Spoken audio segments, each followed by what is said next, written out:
Jangan sungkan sama manusia, karena mereka tidak pernah pikirkanmu, karena mereka pikirkan dirinya sendiri. Jadi kalau tidak ada orang yang mikirkanmu, berarti Anda sendiri yang perlu pikirkan hidupmu, kebahagiaanmu, kesehatanmu, pekerjaanmu, masa depanmu. Dengan demikian kau akan memiliki keseimbangan yang hidup.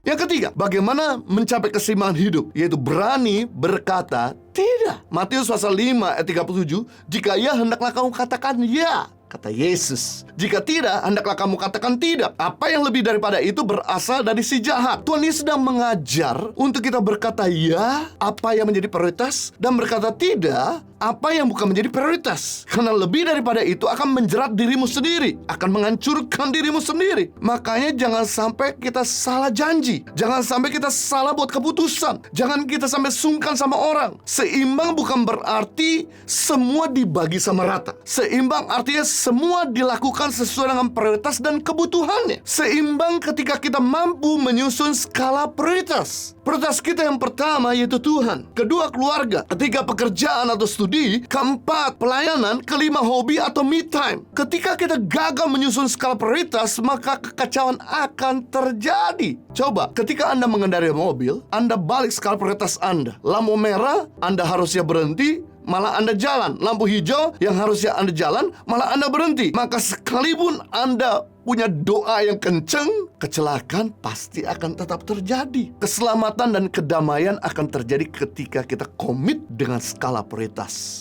Yang pertama, skala prioritas kita yaitu Tuhan. Kita harus tempatkan Tuhan lebih utama daripada kerjaan, lebih utama daripada pelayanan, lebih utama dari hobi. Tuhan adalah sumber hidupmu. Ketika kita tidak tersambung sama sumber, lama-kelamaan baterai kita akan soak, dan lama-kelamaan akan game over, mati, nggak bisa digunakan sama sekali. Jadi kita harus berani berkata tidak sama sesuatu yang memisahkan kita dengan Tuhan. Coba perhatikan, apakah setiap pagi, siang, dan malam kita senantiasa terhubung sama Tuhan? Baik itu punya waktu dan hidup benar di dalam Tuhan. Ketika kita punya hubungan sama Tuhan setiap waktu, maka hikmat, kekuatan, dan berkatnya terus akan ditambahkan dalam kehidupan kita. Skala prioritas kita yang kedua yaitu keluarga harus menjadi utama daripada teman-teman. Pada akhirnya ketika kita sakit atau tua, yang ngurus dirimu bukan teman, tapi keluarga. Coba ketika Anda masuk rumah sakit, masuk dalam ruang ICU, maka mereka yang terkapar di ranjang, lihat yang jaga, yang ngurusin makannya, yang ngurusin, minta maaf, yang bersihkan kotorannya, bukan temannya, tapi keluarganya. Teman cuma datang sekali-kali untuk berikan hadiah, mendoakan, menguatkan, menghibur, tapi setelah itu pulang. Yang ngurus capek-capek 24 jam 7 hari, keluarganya.